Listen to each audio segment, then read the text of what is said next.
What's up? What's going on, guys? Fiz here once again. So in today's video, I'm going to be doing a build diary, like an update type of thing for a new character I'm playing. A lot of you guys are probably going to like this. EQ Impale Slayer. So, first things first, I am playing this build in like a group SSF type league in hardcore. It is my Merry Fizmas Share Everything League. If you guys haven't heard about it, I have a few videos up on it elsewhere on the channel. If you want to go check those out, those are my last two videos that I put out.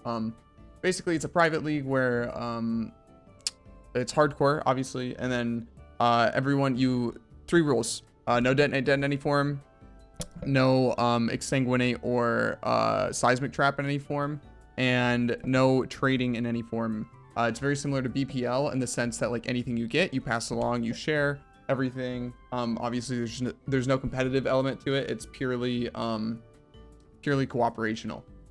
So it's really good. A lot of like first time hardcore players and stuff are jumping in, and everyone's been having a blast.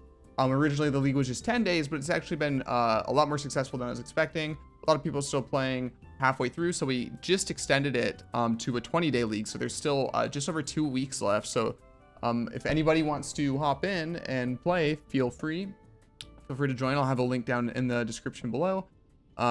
If the league fills up and you end up being in a waiting slot, don't worry about it. I will buy more slots and make sure everyone that applies gets in. I only ask that if you are done playing, you like if you finish the league and you don't want to play anymore, just dip out of the league and help us save some slots, save a little bit of money. If you know for sure you're not going to play, but everyone will get a chance to play if you do want to play. Anyway, links down below.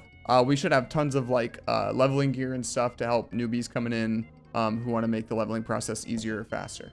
All right, with that out of the way, so why am I playing this in the current patch? Well, I'm playing EQ Slayer because I'm sure a lot of you guys, if you've been around Twitch, you know about streamers getting stun locked where chat baits them and then they start arguing with chat. Well, I am like the epitome of that, in that when I get stun locked by chat, I don't argue with them for 30 minutes. I argue with them for multiple days because I will go out of my way to prove chat wrong. I did it before with the Karn Onigoroshi build, and I'm doing it again now with EQ Slayer. So there were a lot of people ended up playing EQ in this league, and there was talk in my chat about EQ being not viable. So I'm gonna pop in a map here. So this is actually like day 2 of this character. So hit 90. I haven't really played today, so like I finished like a day and a half of play, and this is where he's at. What's a good map here? What's a good map? I guess I'll do lab. Sure. So I've done everything from, on this character, T11 to T15s is where he's currently at. Not bad. So my very first day mapping, the first day I played, it was mostly just like really casual leveling.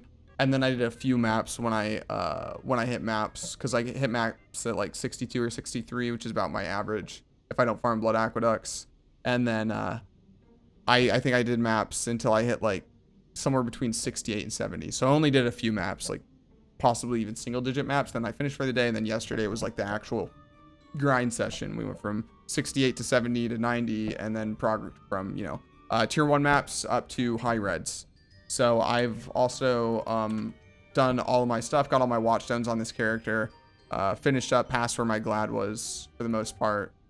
So there's still a lot of gear this guy needs, but first I'm gonna go in and we're gonna hop in a map so I can give you guys something to look at while I play. So chat was saying like, yeah, EQ's dead now, it's shit, don't play it, it's trash. And I was like, well, you know, for a lot of people playing in this league, they don't have like high aspirations to do a bunch of endgame content, right? A lot of people in the league, they just want a map. And I was like, well, you know, like if you can still play EQ probably quite comfortably all the way through T16 maps. Okay, that was my claim. And people did not believe me. They said, no, you can't. EQ's dog shit. You can't do it. And I said, well, one of my biggest reasons is like, well, dude, you literally go impale with Call of Steel. You can have like ZDPS and Call of Steel will just carry your clear because of the explosion overlaps. Like you shotgun everything. technically not shotgunning because they're not projectiles, but it's the same concept, right? So, I set out to prove a point, which is becoming like a staple for my stream now, I guess. Anyway, that's how this character came to fruition. So his name is Physics EQ for the boys, QT just kind of memeing on Rise's naming patterns. But yeah, so far I will say EQ has actually surprised me. So ever since the Slamageddon in Expedition, you know, when everybody got obliterated, but Slams got obliterated like 300 times over. I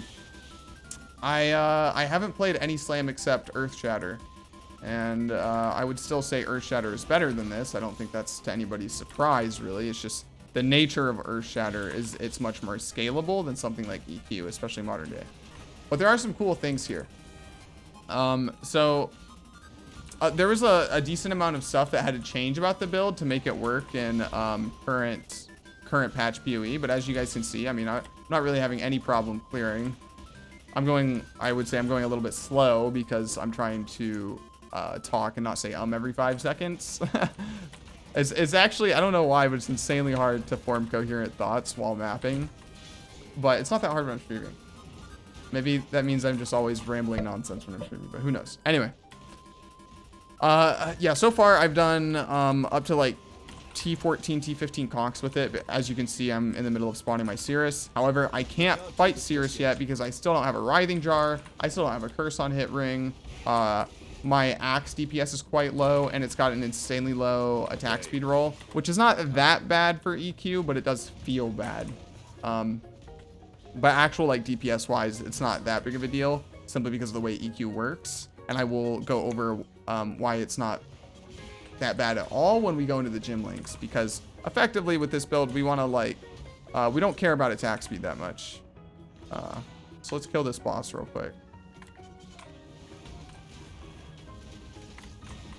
So like as you can see, the damage isn't bad. Damage isn't bad at all, and there's so much to do in terms of gaining damage on this character, and I'm excited to get into it. So it was like a quick little map showcase. So I guess real quick, I'm going to go over my passive tree first. So the Ascendancies haven't changed. It's exactly what you would take on like almost any Slam build ever if you're playing a Slayer. Bane of Legends, into Headsman, into Brutal Fervor, into Impact. I did Uber Lab like right away. As soon as I could enter Uber Lab, I did it. I was tanky enough. I did enough damage. It was whatever. But I wanted that AoE. So like we think about like current day issues with EQ. What are the problems? It has way less damage than it used to, and it has way less clear than it used to. Why does it have way less clear? Because you don't really use Seismic Cry anymore. Now, I try to play around with a lot of ideas, and there is still one possible thing you can do to use Seismic Cry, and I will get into that. I haven't personally tested it yet because I haven't had the means to, but it should work fine. So if you do want to mega zoom with this build, you can actually still fit in Seismic Cry. So I'm going to start from the basics. Pathing is pretty whatever here for the most part. This is very similar to like my Zerker setup. Obviously, we're going axes here. Obviously, EQ is going to be dealing way less damage than Earthshatter just because of the way the skill mechanically works. You're getting one slam instead of like a ton of slams. So we're really wanting for the damage that axes can afford us, as well as all the quality of life.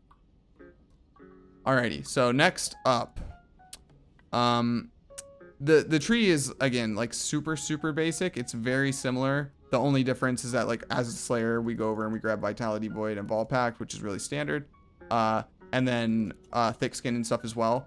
If I get enough spell slot on my gear, right now I'm using this 6-link that's an armor ES base, and I'm using Worm Signs. Like just my gear doesn't allow me to. I only have 16 spell slot on my helmet at the moment, so I didn't really see a point in taking Entrench yet. But you could get like each one of these small nodes is 4%, so that's 12% plus 10 is 22%, and then you can grab the Mastery here, which is another 10% if you have armor evasion in each slot, which would be 32% spell suppression, which would ease gearing spell suppression on your gear a lot. Basically, if you got one roll on your chest piece, and then you could get it on helm and boots, for example, and you would be capped, and you could still be using Worm Signs with 100% spell suppression chance. However, I haven't done that yet. And to be blatantly honest, I don't think spell suppression is like mandatory on every single build in the base game. It was in the gauntlet, but in the base game, you don't need it. But it is nice to have for sure. And you don't need 100% either. You will start to feel spell suppression while generally mapping and stuff at around like 30 to 40%. You'll start to actually notice it. Anyway, so changes for this build though, the end tree will end up looking quite different because I'm going to be speccing out of Harpooner and potentially out of Martial Experience as well. And I'm going to path down to Wrecking Ball and grab Bastion Breaker. How am I getting Impale Chance without a Impale node, you may ask? Well, Fizz Mastery actually has 20% chance to impale enemies on hit. So if you're taking like other stuff and you have your Dread Banner qualityed up and everything, you will actually be able to hit 100% Impale Chance without needing to grab the nodes, and you can just use the Mastery. The reason why is this gives me some more attack speed, and right now the attack speed on the build is incredibly low because I have a decent Karui Chopper, but the attack speed on the Karui Chopper is abysmal. Again, not that bad for EQ, but it does feel bad, and I would like to be a little bit faster. While mapping, Rampage can carry me in that like department, but while bossing, I just want a little bit more attack speed. It feels gross. And then, yeah, Bastion Breaker is just damage and the Fizz Mastery. And then Wrecking Ball is a bunch of Fizz damage and attack speed. So that tree will end up being more damage. Also worth noting that we will also pick up Champion of the Cause, all the reservation nodes here, and fit Pride into the build, which I have currently not yet done. The reason why I haven't done any of this yet is because I'm currently still lacking very, very core pieces to the build. I still somehow have not dropped a Lord of Steel Jewel, which is why this socket is unallocated. Once I get that, I can drop this. Because right now I need the Mastery for Call of Steel, else I lose like a ton of clear speed, basically. So until I get a Lord of Steel Jewel, I cannot unspec these nodes. So that's the first thing. So I really need a Lord of Steel Jewel. Second off, I really need a Warlord Influence ring. I need a Drox ring. I still haven't dropped one. Really sucks because vulnerability on hit is a massive damage boost. And with my current setup, I actually don't have room to just fit self-cast vulnerability in. So it's just actually a massive damage loss that I don't have it right now. So that's two things. And then third thing. This music is so appropriate. So the first thing was Lord of Steel. The second thing is a Curse on Hit Vuln Ring. And then I guess, yeah, fitting in the reservation with Pride and respecking the tree. There was one other big thing that I was missing, and I cannot recall right now what exactly it was. But I don't want to sit here in silence for a long time trying to figure it out because I'm brain farting. Anyway, the tree will end up changing, like I said, substantially, speccing out a lot of nodes down here and taking out of here and here.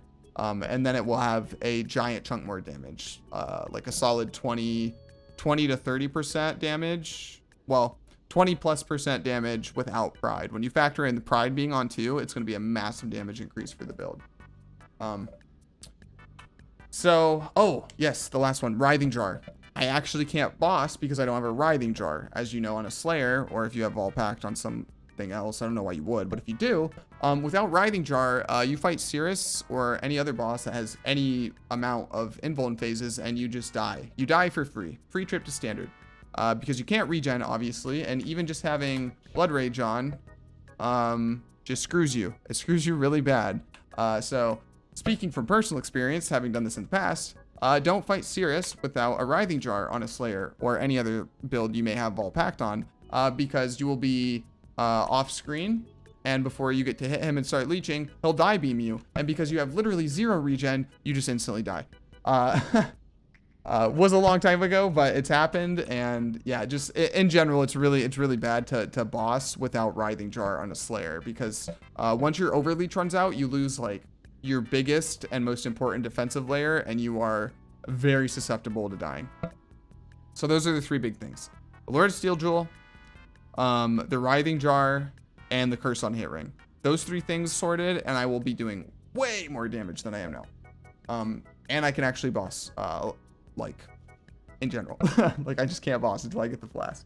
Anyway, so that's the tree, and that's how it will look. So in the description down below, I will have posted the current POB and then the end goal POB. So both of those will be there. Now, Going into the gem sockets. In the helmet, I have Blood Rage, Herald of Purity, Molten Shell with cast when damage taken. Very typical. I'm using a level 2 cast when damage taken with a level 11 Molten Shell. Blood and Sand in the boots with Determination, Dread Banner, and Splitting Steel. Why Splitting Steel? This is inevitably going to be asked. It's because Splitting Steel lets me use Call of Steel, which is a completely separate ability. It's just tied to a steel gem. So basically when I hit things, I will impale them, and then Call of Steel will rip the impales out, and it like basically shotguns all the mobs with big AoEs and supplements clear a ton. In the gloves, Leap Slam, faster attacks, and life tap, very typical. I also have my Ancestral War Chief totem linked up here as well to save on mana. In my axe, I have all my War Cries, Rallying Cry, Intimidating, Enduring, linked up with Second Wind and life tap, again to help with mana. As you can see, I don't have much mana there. And after the Expedition mana changes, Second Wind has a massive more mana cost multiplier on it. So linking it up with life tap is pretty much mandatory nowadays. Unless you get like a double Alvrion craft, and even then it feels clunky. Finally, in the chest piece, I'm running EQ, Less Duration, Fist of War, Pulverize, Impale, and Melee Fizz. So this is where it gets interesting. Why these links specifically? Basically, we're stacking a bunch of less attack speed multipliers. Like right here, we have 25% less attack speed. If you wanted to be crazy, you could even grab the Anomalous, I think it is. It's one of the alternate quality Pulverize supports that gives it even more damage and even more less attack speed. So you could go even slower for more damage if you wanted to. Why is this good on EQ? Because technically on EQ, there's like different breakpoints at which my spirit is spent. Like you will get more damage based on your attack speed. So this is all because of Fist of War, by the way. Like Fist of War and your shockwaves, your aftershocks from Earthquake. So currently, I get a Fist of War every other attack. So you got to be careful. Like the idea here is like you want your Fist of War to come off cooldown right when you attack. So at certain attack speed points, like you will attack right before it comes off cooldown. And then technically you lose like effective DPS because you used a normal, like a normal Earthquake without Fist of War right before it came off cooldown. And then like you have to go through the whole animation and there's a bunch of time wasted where it's off cooldown and it's not being used, which is technically a DPS loss. So like the scaling for EQ with attack speed is very finicky, and it can be hard to get right. So you got to play around with it. And like find certain points where it's good and it's comfortable. And then on top of that, past a certain point, scaling attack speed on EQ actually just becomes a straight damage loss. Not only because of like the thing I mentioned with Fist of War, but after a certain point of attack speed, you will actually be overwriting your aftershocks, which means like you'll attack and like an EQ will be down and it's about to explode. And then you like overwrite it with another EQ before that other aftershock goes off. And aftershock is most of EQ's damage, right? So past a certain point, EQ just like gets massive damage losses from too much attack speed. Won't be a problem for us because thanks to the nerfs, we now have giga minus attack speed. So not gonna be a problem for us, but just important to understand with the build and why I'm using a bunch of supports that slow my attack speed before anybody asks in the comments, right? So hold on, okay, I'm gonna save us. This has been playing for 7.5 minutes and it was 15 minutes long, so I'm just gonna go next. Okay. Oh, I'm glad I noticed that. Anyway, so that's important. Trust me, I POB'd everything. I spent hours and hours and hours trying to find the optimal setup for the gyms, and I believe this is it. There are some use cases when your attack speed gets high enough where technically it is a damage gain to drop Fist of War and Pulverize and instead use Close Combat and Brutality. However, it is a very, very minor damage increase, and you lose like massive quality of life in terms of Fist of War clear speed. Like the difference between this AoE and this AoE is quite large, right? Also, you know, not to mention that it has synergy with Impact, which is 5% increase AoE per enemy killed recently, up to 50%. So 10, you only have to kill 10 enemies for max AoE while mapping every 4 seconds. Very easy to do in PoE given the nature of the game, right? So Fist of War has a lot of synergy with that, so you can get massive EQs still. So I don't really think it's worth it to go with the other setup, even if you do end up getting more attack speed. I think this is it. This is the goal. One thing you could potentially do is, you know, get like influence gloves and stuff, potentially an axe, and also jewels. Just get impale chance through other means, and then drop the impale support, and then use like a close combat or a brutality for that slot instead. That would be something for like a long-term super endgame goal, because it would be a very sizable damage boost. Anyway, moving on. So I did mention earlier, I guess I'll go into the gear real quick. It's really simple. I'm using two-tone boots, bunch of res, move speed, life, dexterity. Chest piece is kind of crappy, but it's the first 6 link that I've gotten. I colored the gyms, the gym sockets with harvest. It's just life, int, which I really need. Strength. The strength along with the life roll on there is actually a bunch. I mean, that's like 130 plus life chest piece. And then I bench crafted on % max life. I know it's bottom rolled, but I will work on it. This is just an intermediate chest piece for me before I get like my end game piece. Helmet's pretty trash too, but it's okay. I got a tier 1 life roll, crafted on additional life with some cold, some chaos, and spell sup. Using worm signs in the glove slot. I do, however, have a kind of okay pair of gloves that I've been using for bossing. Spiked gloves, bunch of melee damage, tier 1 life, flat fizz to attacks, cold res, and basically the important thing here is the reduced effective chill and shock suffix craft, because getting chilled when my attack speed is this slow is very pain champ. In the ring slots, I have this ring, which is okay. It's a coral ring, so not the best base, but right now I'm definitely not hurting for res at all, as you can see. So I can afford to use this for now. It's all right. It's whatever. It's just life, some resist, and it's a coral, right? So it's 79 life on there. It's not bad at all. This 2-stone ring's pretty solid.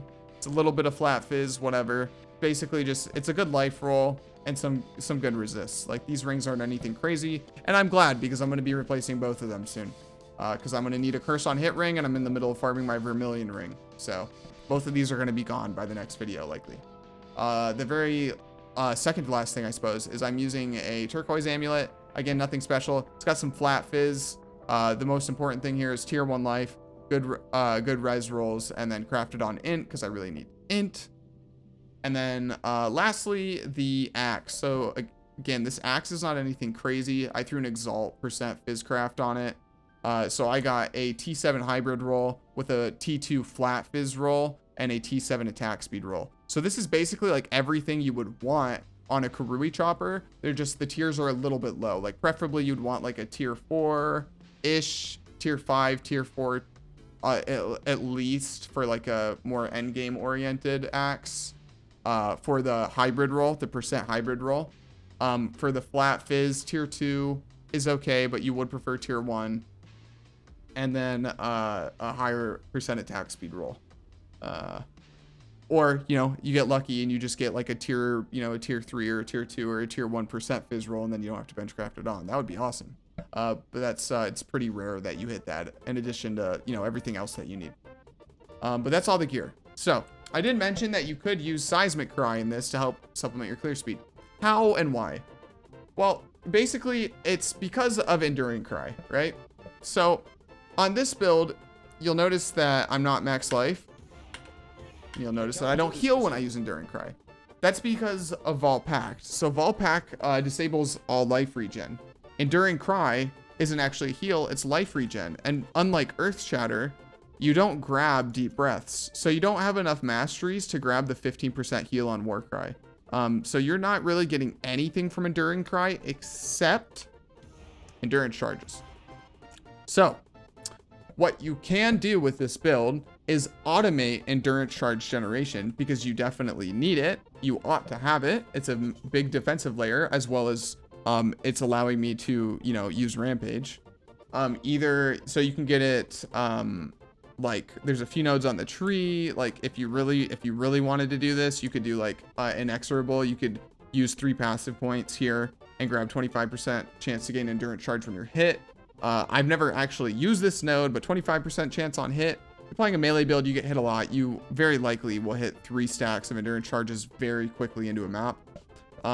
That's probably the worst option though. The better options are things like endurance charge unveils on your rings, endurance charge on kill unveils on the rings, or like Veritania boots, endurance charge on kill, stuff like that. If you find any way to automate your endurance charges, you can use Seismic Cry for mapping, general mapping, and then just swap to Enduring Cry for like conquerors and boss killing. Because then, you know, on them you won't have endurance charges from endurance charge on kill, right? So for them, you would just put Enduring Cry on, and then obviously next to a boss, 1 Enduring Cry is max endurance charges, because you don't really have any other war cry to put there. But for mapping, yeah, if you automate your endurance charges, you can just use Seismic Cry in this build, and then it stays a 3 war cry build instead of a 4 war cry build, which is like self-harm. But I haven't played with it yet, because again, I haven't automated my endurance charge generation. But I definitely think it's something you could look into, because like even now, obviously I haven't killed anything, so my EQ would have 50% increased AoE on top of this. With Seismic Cries, you're looking at like screen wide, and then when you add in on top like Call of Steel, how it like will expand that AoE because of just how Call of Steel works, you will have giga clear in terms of like your AoE and stuff. So it'll probably feel really fun to play. You could definitely do it. Now, I've gone through everything, right? I've gone through what I plan to do with the tree, the current state of the character, blah, blah, blah. Now let's go into my opinion, and then like my general thoughts on the build, and then like the upgrades that I want. I guess I'll do the upgrades first. I already covered a lot of stuff. The Lord of Steel Jewel, the Writhing Jar, and the Curse on Hit Ring are the most important thing. In the other ring slot, I need to get over 1 million. The Turquoise Amulet may be getting traded out for a good Lapis. We will see. Every little point of int helps, because my Herald of Purity is only level 19. When it hits 20, it will require more int, so I might just go Lapis just to get that extra 6 int. And then these boots are pretty okay. These boots would be amazing if they were the exact same thing. They just had spell suppression on them. That would be like super endgame. This belt's pretty good. Endgame, probably replace for a good leather belt or a Stygian Vise, maybe Elder influence, or, you know, Hunter influence for percent life roll or something. But this belt is actually pretty good how it is. I just haven't found anything that's better than it yet, you know.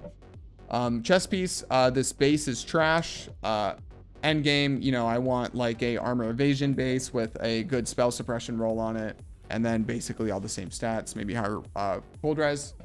The helmet slot's interesting. There's a lot of things you could do here. You could even use a Cirrus Crown, a Crown of the Inward Eye, for the transfiguration of body, I think it is, and it would be a fat damage increase and stuff, but again, you would lose spell suppression. But I'm not like super committed to spell suppression at this point. It just depends on if I can get the gear easily or not. But this helmet as is pretty good. It's a lot of life. It's res and it's spell sup, so something, you know, like this.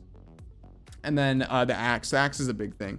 This is like a 650 PDPS axe. I would want like a 750-ish PDPS axe realistically. By the time I'm done playing this character, that's what I would like to have. But I'm just kind of at the mercy of RNG Contempts and Harvest Crafts until that happens. So that's the upgrades. That's really all I'm looking at there. I already went over the changes to the tree.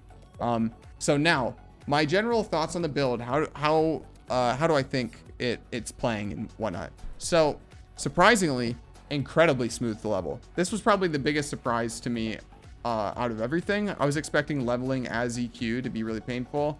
As you guys know, for most of my build diaries, I level ethically with the skill, as like a lot of people who would probably play along with me would.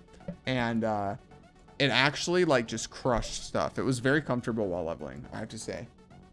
Now, Early mapping was a little pain champ until I hit the ground running with some upgrades. I was like mapping with a really bad weapon. I had no attack speed. I hadn't done Uber Lab because I was literally too low level to enter Uber Lab, so my AoE was really tiny. So like, yeah, it was really pain champ. I also looked on the ladder right before I made this character to see if anyone else was really playing this. Not really. There's a few people in like softcore trade, but those builds look a little bit memey to me. And they're like completely different. If you're wondering why Slayer, it's basically because I want damage, because I was really scared of the build not having enough damage, which Slayer has a ton of. And then also the AoE impact. That note is huge. I really wanted Clear to not feel bad because I was very scared about playing a slam without Seismic Cry. Especially because it's not like Earth Shatter where technically you could just go maces and you get a bunch of AoE from going maces and it can help supplement that. Not the case here because we're going axes, right? But aside from that, so far, it is honestly really surpassed my expectations. I expected it to be pretty pain champ. But so far it's been relatively smooth, a little bit rocky. To nobody's surprise, I do obviously think Earth Shatter is better because it's just like mechanically in terms of damage. If damage is like a problem for slams, which they have been since they got nerfed, they're not like overbearing damage for free. If damage is what you care about the most, Earth Shatter is just always going to have the most damage because you get a bunch of slams in one, right? And it scales like way better than the other slams. Simply because Earth Shatter like scales like damn near infinitely with attack speed, which is not something you could say for EQ, right? Anyway, so yeah, Earth Shatter Zerker definitely better, but this has been surprisingly good. I do think it is viable. Where would I place it, like on a tier list in terms of builds? Probably like C tier. I don't know. Like it's not crazy. It's not OP. It's definitely viable though. It's doable. Which is more than I was expecting. I was expecting to pain champ through, clear T16 maps with this character to prove chat wrong, and then put the character away and never play him again. But the goalposts were moved on me, so now I have to kill Cirrus with the build, which I don't think will be a problem. I just need to get those core upgrades out of the way, and then the character will be good to go. Anyway, yeah, so far having a blast with the build. A lot more fun than I was expecting. A lot better than I was expecting. That's pretty much it. If you guys have questions, throw them down below. I'll answer them to the best of my ability. Do remember, private leagues going on. Feel free to join. Everyone's invited. Tell your friends too if you want to play with them. Whatever, it's all good. Would appreciate some new bodies in the league at this point. Other than that, I think that's everything. I think I'm gonna wrap up the build diary entry here. I know it was a long one. I'm gonna put stuff down below, like chapters and stuff, so you guys can skip around based on what you care about.